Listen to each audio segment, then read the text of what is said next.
I'll just say my statement speaks for itself. The allegations in the Globe story this morning are false. We made history today. I experienced a consistent and sustained effort by many people within the government to seek to politically interfere. I called on Justin Trudeau to resign. I am going to run in the federal election as an independent candidate. Alberta is open for business. By far the most seats ever won by a Green Party in Canada. The only thing better than today in Manitoba is going to be tomorrow in Manitoba. You can't address the climate emergency without taking it seriously. Darkening your face, regardless of the context or the circumstances, is always unacceptable. Anytime we hear examples of brown face or black facing, it's really it's making a mockery of someone for what they live. Let us all work hard to bring our country together. I will be resigning as the leader of the Conservative Party of Canada. So pretty easy to forget all that happened in a year. That would explain why I'm looking forward to a holiday. And with a minority government in power, 2 leadership races in 2020, the Greens too, don't forget them, you have a lot of questions about what's to come. So tonight, At Issue is here to answer some of them. Everyone here with me in Toronto, Chantal Hébert, Andrew Coyne, Althea Raj. Okay, let's get to the first question. Susan King asked this one. How long will the Conservative leadership race be? Will they have a new leader by this June, or will it take most of next year with a vote in October or later? If they can find a hall, I think they should try to get it done by summer, give the leader the summer to get organized. It's a minority government. There is no reason why the party can't have a real debate over the course of 4 months. And it's not a talent show where you're going to discover the star of 2030. You would need to not have 13 candidates like the last time. That would be nice, but then what can you do when people have mirrors that don't seem to function properly? Yeah, I mean, it would help if they set the rules such that you have to show some evidence of support before you can get in. Or set the bar high for That's what entry. I mean, yeah. My impression is, I don't know, but my impression is the consensus in the party is to get it over with sooner rather than later. They're going to have a convention in April anyway. It would make sense to target that. Or to delay the April convention to June, because April is a very short period of time, especially considering that the rules, as we record this, have not been set or communicated. And you still need to give people a chance to sell memberships, because that's traditionally the way you can actually win. It's a really bad way of choosing a leader. So I don't think we're going to see a leadership race that lasts 18 months or a year or even a vote into the late fall. But I would be surprised if we see it in April. I think if we see it in April, there will be concerns and allegations from the membership that the organizers were trying to cook the contest for somebody. The way there is in every leadership. Okay, next question, this time around about another possible leadership race. Here's Brianne. Hi, my question for the At Issue panel is, do you think there will be another NDP leadership race in the near future? Thank you, Brianne. I thought it was going to be up at the Green Party. I was wrong. What do you think, Althea? Well, there could be, but I don't suspect it will happen in this calendar year. They are supposed to have, the NDP is supposed to have a convention in 2020. At this point, I don't know where or when that convention is going to take place, but there would be a leadership review vote, as they're scheduled to be.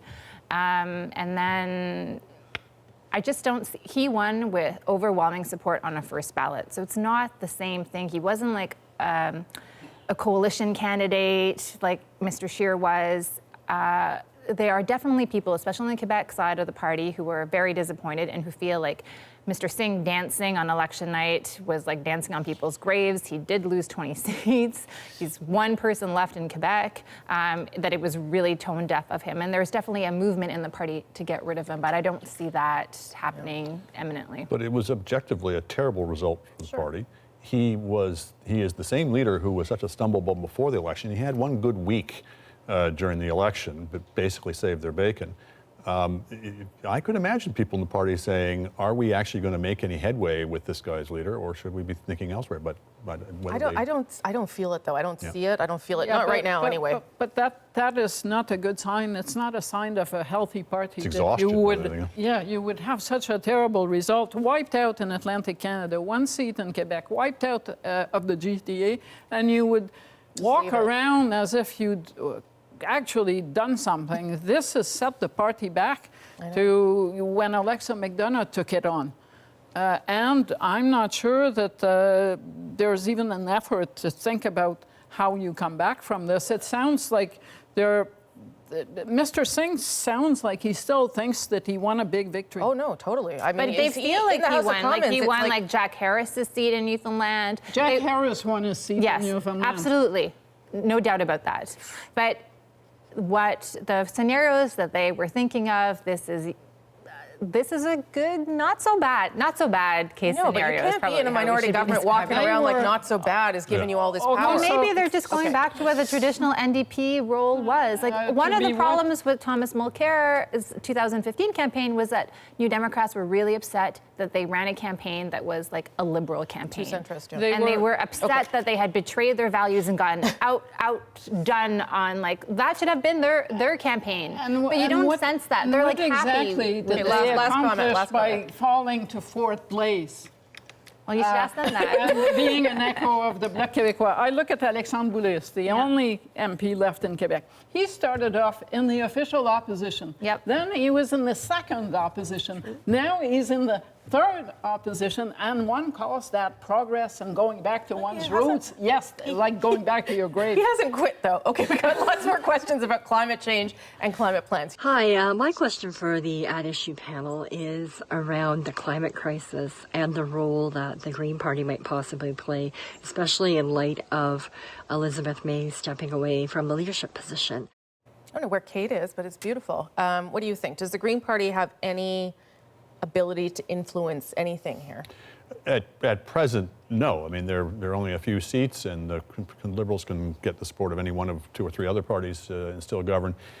It's going to be interesting to see, as it is with the Conservatives, with their leadership race, where the Greens go. You know, Elizabeth May became kind of absorbed the party almost, became the Elizabeth May party.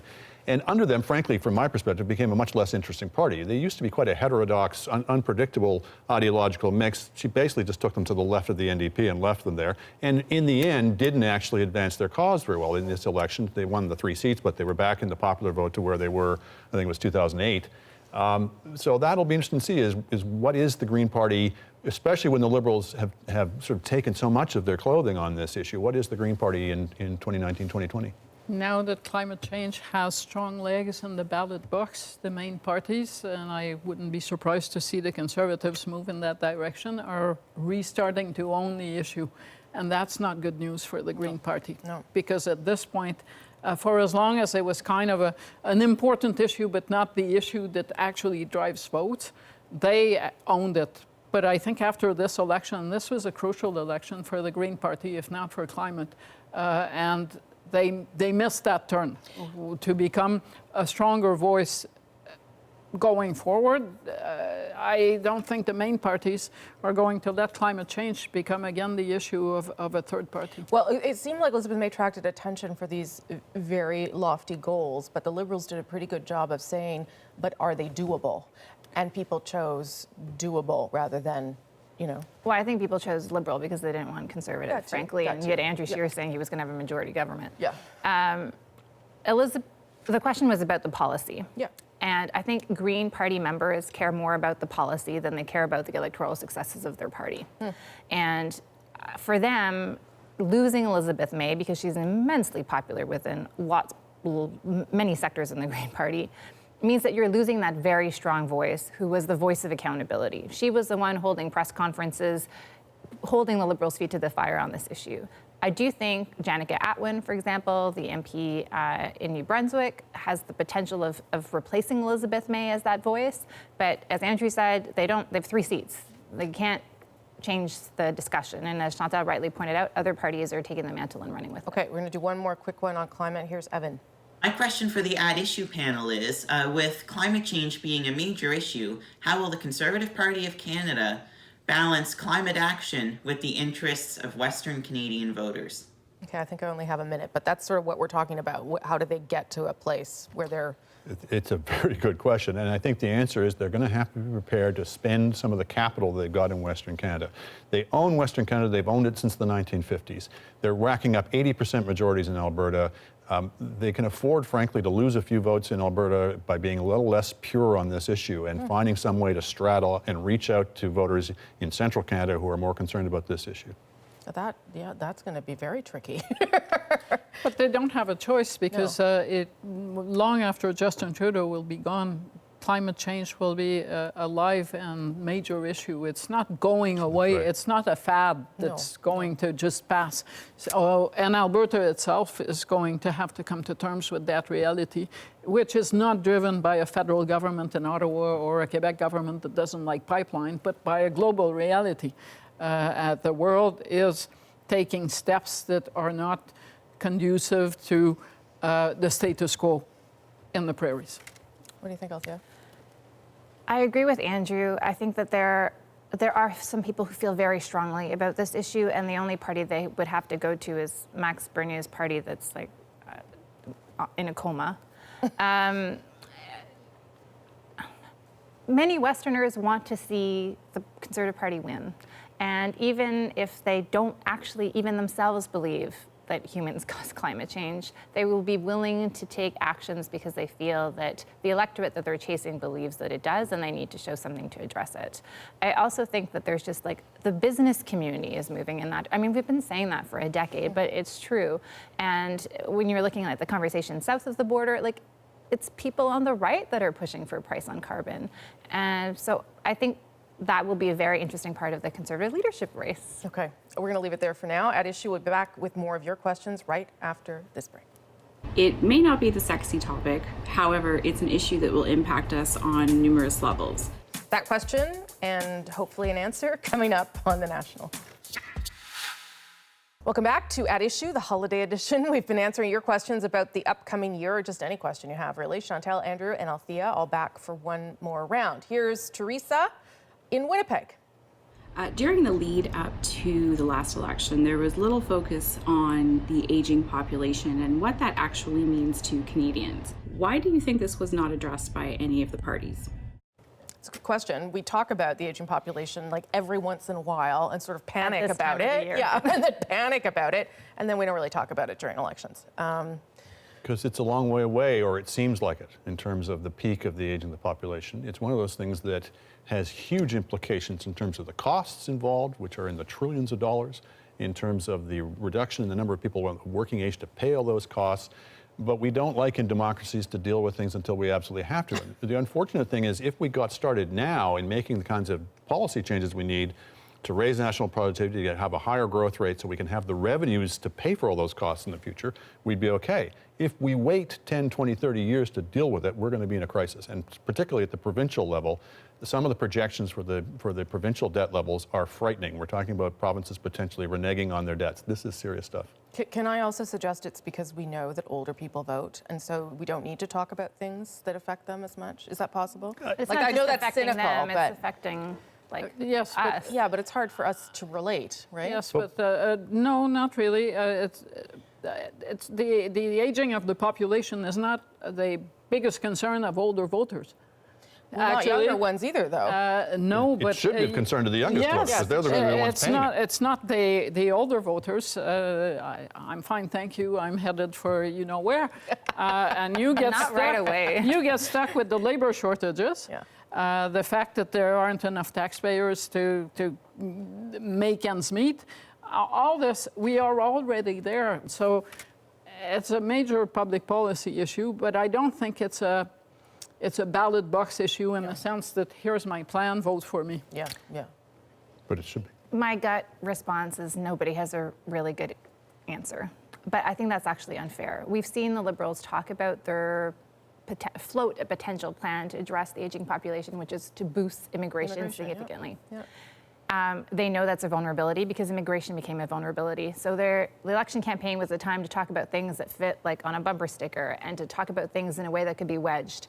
And the aging of the population is not a thing that you want to talk substantially about during a campaign, not just because it takes you 3 minutes to answer the question, but because it can be exploited by your opponents. But fundamentally, the only way it's going to be addressed is higher economic growth. So it's a growth agenda. That ought to be something that can be explained to people, higher economic growth. Yeah, okay.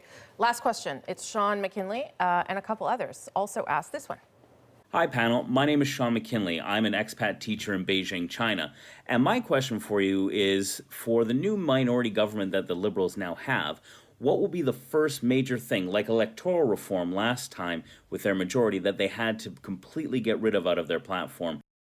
Thanks, Sean. Good to know people are watching us in China. Okay, the first thing that they have to dump because they just can't do it. Yeah. Well, I'd be surprised to see farmer care actually done. First of all, even the Liberal government doesn't seem to know what its own pharmacare plan is. Bill Morneau was talking about universal access to pharmacare. That's not actually what they ran on during the election campaign. So already there's a walk back. The premiers have said that they want to see more money in social transfers rather than pharmacare. So that probably is the big thing. But the other promises, like lofty promises, like 2 billion trees by 10 years or net zero by 2050, I would find that very surprising. Oh, I think the trees can be done. I do. I read an article about it. I think the trees are possible. In 4 years. I actually think we know the answer to this because they've already jettisoned it, and that was the pledge to reduce the debt-to-GDP ratio each and every year. It's right there on the platform. This was in place of, in the last election, 2015, the platform was we're going to balance the budget in 3 years. That went out the window. Now they've already dumped the pledge to reduce the debt-to-GDP ratio. At some point, they're going to. Just like 1 year though, and then it goes back up. Yeah, but they were going to do it in every single year. Yeah, so they've already broken right. that promise. They're now talking about, well, we'll try and preserve the AAA credit rating, but I guarantee you, if push comes to shove, they'll be up there saying, well, we're not going to be held prisoner by international credit rating agencies, and that'll go out the window as well. I don't think that they have something in their platform that they will want to kill in the way that they killed and buried electoral reform, which is something that they could have done. And they couldn't find an excuse not to do, so they had to kill it. Yes, happily. They happily killed it. I agree with Althea that pharmacare does not look promising, but I don't think you will see a day when the Prime Minister actually gives an interview to say, I'm not interested in this anymore, even if I was last week. Right. They're going to just let it simmer and probably get cold. It's been how many governments? And unless you have... stretch goal.